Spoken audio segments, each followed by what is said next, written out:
Adding the brightness and contrast.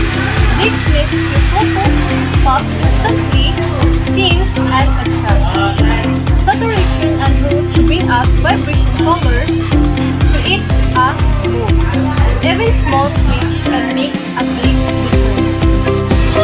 Step 2. Removing or replacing objects. Next, let's remove unwanted objects using tools like clone stamp or healing brush. You can erase distractions and make your image cleaner. Want to get creative? You can even replace objects or backgrounds to make your photos unique. Step 3.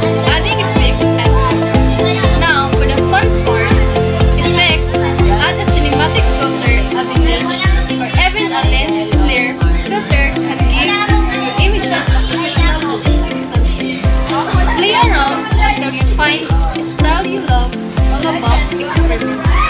And the final step is saving and exporting. Now, once you're happy with your masterpiece, it's time to save it. Remember to keep a high quality